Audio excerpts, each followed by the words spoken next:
நிறைய பேர் என்ன பண்ணிக்கிட்டு இருக்காங்க அப்படின்னா, அந்த ஃபர்ஸ்ட் பிக்சர் பாருங்க. If you cannot do if you cannot do it all together.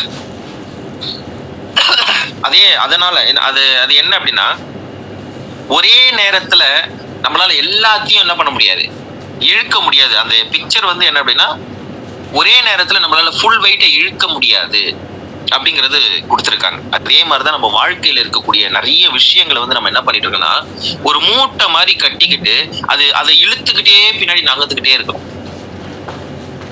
அது இழுக்க முடியாம நம்மளும் அங்கே நிக்கிறோம். எனக்கு இது இருக்கு சார், அது இருக்கு சார், அது இருக்கு சார், எனக்கு இப்படி இருக்கு சார், அப்படி இருக்கு சார் சொல்லிட்டு என்ன பண்ணிக்கிட்டே இருக்கீங்கன்னா, உங்க மூட்டையை பெருசாக்கிட்டே இருக்கிறீங்க, அதை இழுக்கிறீங்க. ஆனா அதான் உங்களால இழுக்க முடியல. ஏன் அப்படின்னா, உங்களை விட உங்களை சுத்தி இருக்கக்கூடிய விஷயங்கள் வந்து பெருசா இருக்கு. அதனால இழுக்க முடியல. இழுக்க முடியாதனால என்ன ஆச்சு, அந்த இடத்துல நீங்களே நிக்கிறீங்க. வேடிக்கை பாக்குறீங்க, யாருன்னா வருவாங்களா, யாருன்னா பண்ணுவாங்களா, யாருன்னா செய்வாங்களா. ஆனா யாருமே வரமாட்டாங்க. உங்களை வேடிக்கை பார்த்துட்டு மட்டும்தான் போயிட்டே இருப்பாங்க. உங்களுக்குன்னு ஒண்ணுன்னா யாரும் வரமாட்டாங்க. வேணா வந்து என்ன தெரியுமா சொல்லுவாங்க, நீ ஏமா இதை வச்சு நிக்கிற, நீ ஏமா இதை பண்ற சொல்லிட்டு அட்வைஸ் பண்ணுவாங்களே தவிர, உங்களுக்கான சொல்யூஷன் யாருமே வந்து என்ன பண்ண மாட்டாங்க, சொல்ல மாட்டாங்க. இப்படிதான் நிறைய பேர் நம்ம வந்து வாழ்ந்துகிட்டு இருக்கோம். இது வந்து நாட் ஓன்லி தட், நம்மளை சுத்தி இருக்கக்கூடிய விஷயங்கள், பிசினஸும் கூட. எல்லாத்தையும் வலிக்கணும் நினைக்கிறீங்க, ஒருபோதும் நடக்காது. டீம் பெருசா இருக்கலாம், டீம்ல நிறைய பேர் இருக்கலாம், ஆனா எல்லாரையும் வலிச்சுன்னு போகணும் நினைச்சீங்க அப்படின்னா, முதல்ல நீங்க அந்த இடத்த விட்டு போக முடியாது. நீங்களும் அதே இடத்துல தான் நிற்பீங்க. நிறைய பேர் இன்னும் அப்படிதான் பிசினஸ் பண்ணிட்டு இருக்கீங்க. அதுக்கு நம்ம என்ன பண்ணணும் அப்படின்னா, அடுத்த ஸ்டெப் பாருங்க. It's okay to do one step at a time.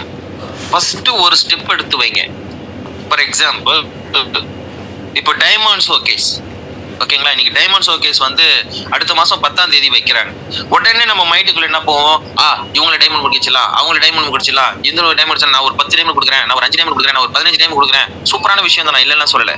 ஆனா அந்த எல்லாத்தையும் ஒரே நேரத்துல டைமண்ட் கொடுக்க முடியுமா? எல்லாத்தையும் ஒரே நேரத்துல போய் சப்போர்ட் பண்ண முடியுமா? எல்லாரையும் ஒரே நேரத்துல டைமண்ட் நம்மளால நிச்சயமா பண்ண வைக்க முடியுமான்னு பாத்தீங்கன்னா, கடைசியில் நம்ம ரிசல்ட் என்ன வரும், 0 தான் வரும்.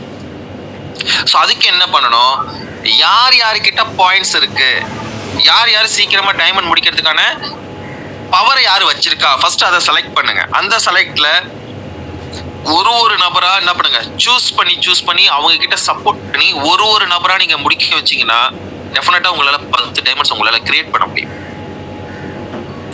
Business very easy my dear friends. கும்பலா வச்சு எதுவுமே உங்களால பண்ண முடியாது.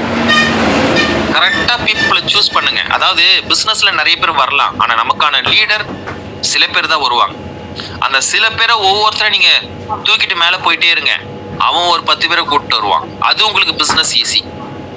ஸோ வாழ்க்கையும் அப்படிதான். எல்லாத்தையும் நம்ம ஒரே நேரத்துல பண்ணணும்னு நினைச்சு வச்சுக்கோங்களேன், நம்மளால முடியாது. பட் ஒவ்வொரு ஸ்டெப்பா நம்ம போயிட்டே இருந்தோம் அப்படின்னா நிச்சயமா நம்மளுடைய இலக்கை வந்து நம்ம அடைய முடியும். ஸோ இன்னைக்கான டாபிக் இதுதான். இது எந்த அளவுக்கு உங்களுக்கு புரிஞ்சதுன்னு தெரியல. மேபி மீட்டிங் முடிஞ்சதுக்கு அப்புறம் இந்த பிக்சரை வந்து நல்லா பார்த்து யோசிச்சு பாருங்க, சொன்ன விஷயங்கள் புரியும். ஸோ சூப்பரா பண்ணுங்க. Wish all the best. Thank you so much.